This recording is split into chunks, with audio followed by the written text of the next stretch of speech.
Anyway, how's your transition from pageantry to like part of the Sparkle family? Ganun. Well, actually, Edit it's mo siya. sobrang Isa lang yung titignan niya. very, I don't know, it feels great. Kasi honestly, pageantry is a whole different spectrum of the industry, honestly.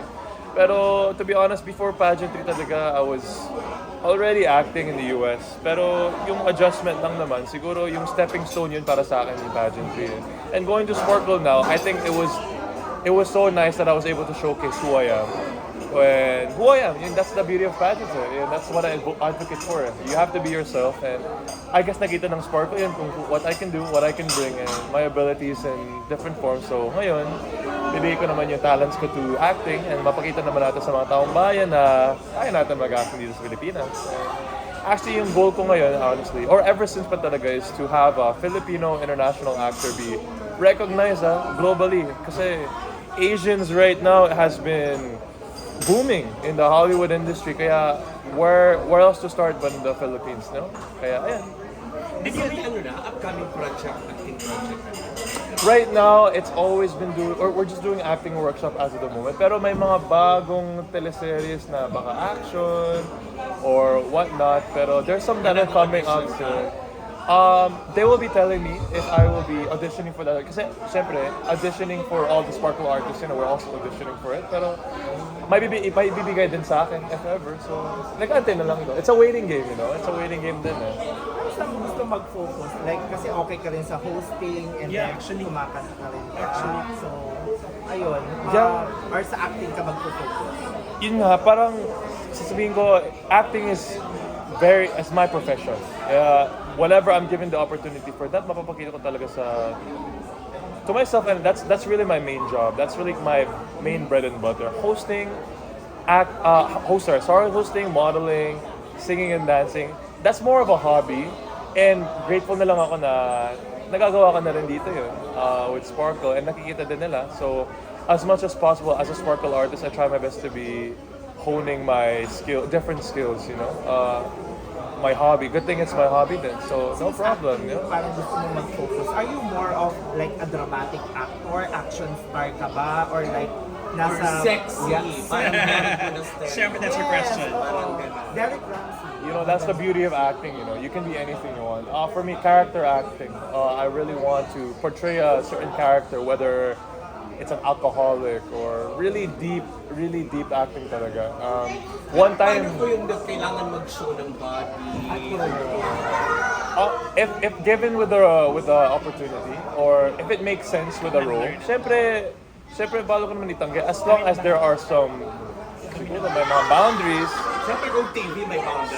Siyempre TV may boundaries, pero if it makes sense for the role, of course, as long as we're respecting the form of acting, yun lang yung pinaka-importante. Kaya go lang ng go talaga. Sige lang ng sige. Pero may naman, are you eyeing a certain leading lady na parang... You know what? People asked me this before. Sabi daw nila, sino yung leading lady na gusto mo? And to be honest, wala. Naisip ko talaga si Eugene Domingo. You know why? I really respect her craft. Yun ang dun ako na parang, I've always wanted to work with her, Pero siyempre, in terms of leading lady naman, it's a romantic film, I guess. Pwede naman may December affair with Eugene. Yeah. I'm very open to that as long as GMA is open to it as well. Siyempre, pinapakita ko naman yung kaya ko. And I'm always willing to learn every single day and show my best as an actor. Kaya, Parang glorious. given the opportunity, syempre, go lang po.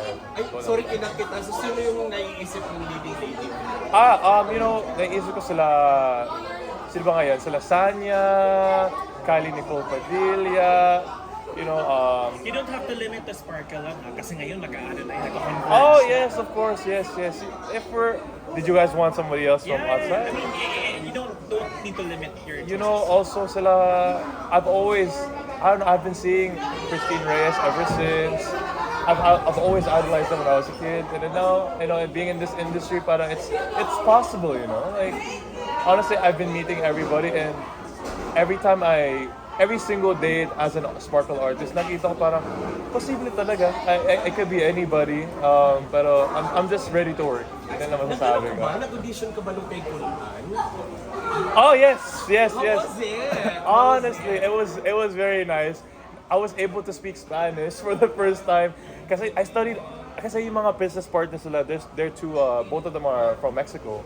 They flew there and I was able to introduce myself and I didn't want to be salesy. I was just myself and we were just laughing the whole time. I think I gave a really good impression to Kun Anne and sana we work together soon for Miss Universe. Yan na yung road to international. Yeah. Yun ang Diba? focus ngayon. If ever I'm able to work with them for Miss Universe, I think that will open so many doors for me. I think a lot of Filipino fans will also be proud of that. You know, like somebody from GMA to be part of Miss Universe as a host, that will be amazing. Kaya push tayo dyan.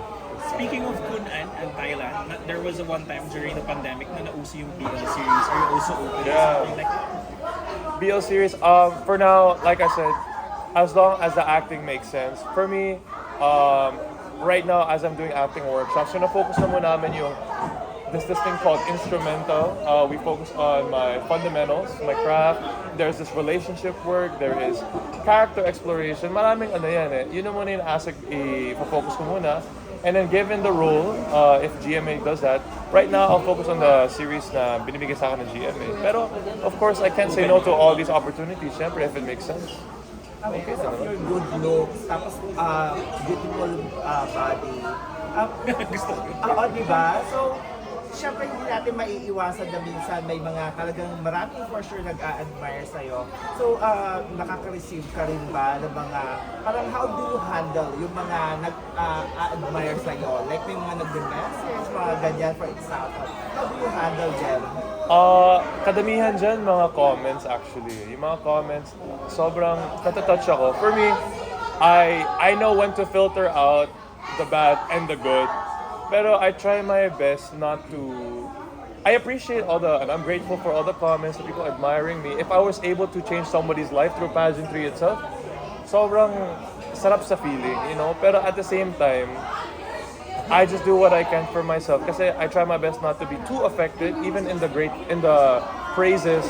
Kasi if I'm affected with the praises, syempre ma-affected din ako sa mga negative, diba? So, thank you na lang and pinapatuloy ko na lang. And as I do this, na-inspire ko na lang and pinipili ko na lang kung ano yung... If it's criticism, of course I will listen to that. Any criticism, I take accountability with my own actions, diba? So, that's a learning lesson. That's a learning curve for everybody in the industry talaga. Importante talaga yun.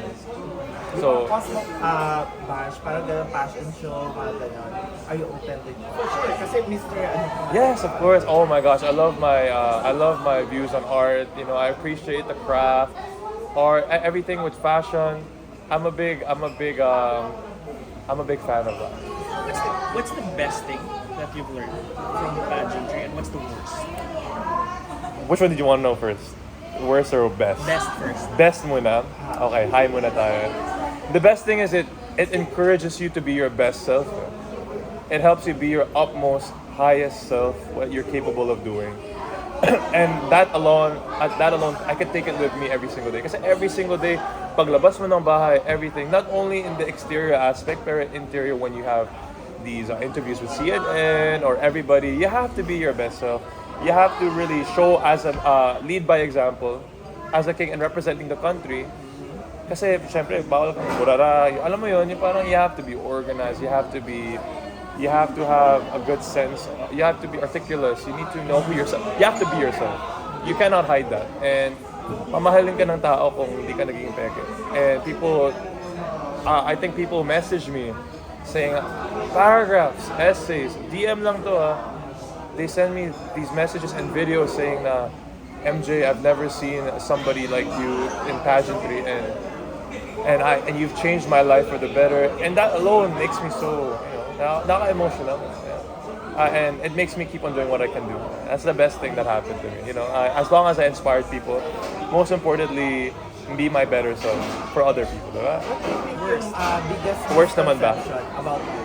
Sorry. What do you think is the biggest misconception about Misconception. I'll do the worst muna. Yeah, worst. okay, The worst thing I got from pageantry I think a lot of people, not to judge them from how they view pageantry, pero I think the worst thing would be they only look at the exterior. Yeah. Pero kasi I know there's so many queens and kings na are deserving only if you're able to see and talk to them and really see who they are as a Yeah. person.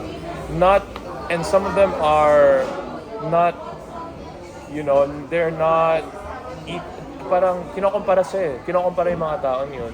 And paminsan, some people say they bash them on where they lack exterior-wise, kutis nila, height nila, alam mo yun. Pero no matter what, I think sa pageantry, no matter what, basta sumali ka na lang din, that's a big thing already. Regardless if you're king or not, my international competition, I was a 4th runner-up. Pero at the same time, I still get praises and everybody still says that I inspired them some way, somehow. At least I changed one person, that's all that matters to me. You know, diba? Di mo ba nafe-feel na na-objective, especially swimwear competition? Ay, hindi naman. Honestly, basta nakafocus lang talaga ako sa yung transformation, yung pagka-disiplina ko sa ko. Yun lang naman eh. I know, I'm aware of that, pero I don't let that invade my parang ship yung utak natin, diba? Kung we put water, we're gonna sink, Focus lang ako sa parang, I'm a good physique, I am healthy, yun lang. If people want to see something else, otherwise, go ahead. Pero I'm not gonna lose sense of what I do. Parang, if I'm wearing a swimsuit, syempre iba yung values ko. Yeah. Kumpara sa mga ibang tao na nanonood, diba? So, and then your question was the perception, yun. The Misconception. misconception, I guess. Balik tayo sa mga comments. I think a lot of people say na yung sa pagiging, I guess, hindi ako masyadong tall, matangkad. No matter what people will say eh. Matol yung 6, my God. Tall pa rin. Pero syempre, no matter what, kahit 6'5" ka pa naman, if there's always gonna be someone taller. Yeah. Pero yun yung misconception. Actually, the misconception is them. They need to accept and realize that there's nothing perfect in this world, and what can we do, We just have to accept it. There's always gonna be people looking into your mistakes. Yeah. And it depends on you what you're gonna do. Kaya yun lang. So siguro ang tanong ngayon ng mga fans, lalo na ng mga girls na nagpa-follow sa'yo, are you single? Right now, I'm single. Yes. And ano yung parang ideal type usually? My ideal type of a girl is somebody who is malayo. The joke, malayo na. The joke lang. LDR. And then, ideal girl is somebody who can support me from through thick and thin. Understanding, independent, strong, mature. Let's go back to the malayo. What do you mean with that?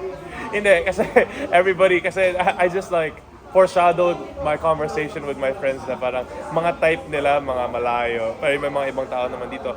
Actually, to put more emphasis on that, kasi paminsan, the people around us in this country, paminsan, there's other people out there in this world that are deserving for your love, diba?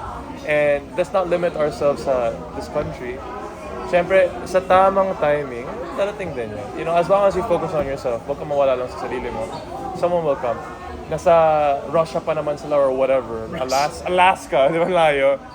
Time will, you never know, So focus mo muna sa sarili mo and it will just come. One last question. One last question Sa tayo. sobrang daming bagong artists and, staple na talent sa Sparkle, how do you intend to stand out? I'm very happy. I think being empathetic and having great candor towards these people. Diba? I can't really say much. I'm happy for Sparkle that we're getting all these people who are talented, diba? For me, how I would stand out, I would never just lose focus and lose touch with who I am. Kasi hindi naman niya mawawala kung you're true to yourself, diba? Kaya, depende na lang sa mga tao if they really believe in you. Pero, for me naman, I won't stop for anybody else. If anything, I'm inspired even more to even be around these people who are more talented, diba? Para push tayo, diba? Let's push each other up and we'll get there together, And be optimistic. And nothing against them. Now that you're part of the Sparkle, ano yung mga naka-line up na projects? Invite them? Yeah, guys, actually, follow me on my socials. Ma-announce ko din yun very, very soon kung ano yung mga bagong ganap ko. Looking forward into meeting you all, and please support me. Follow me on MJ Ordillano sa Instagram, MJ Ordillano sa Facebook, and MJ in real life. You do TikTok too? Sorry. TikTok ka? As of the moment, no. For me, a lot of people are telling me to do a TikTok, pero mamaya na muna. Kasi very different industry. I'm not really into the dancing thing. Pero given, sumasali na lang ako sa mga ibang TikTok friends ko, you know. Pero focus tayo sa acting. Kaya, Good job. ayun guys, thank you so much for interviewing me. I appreciate it.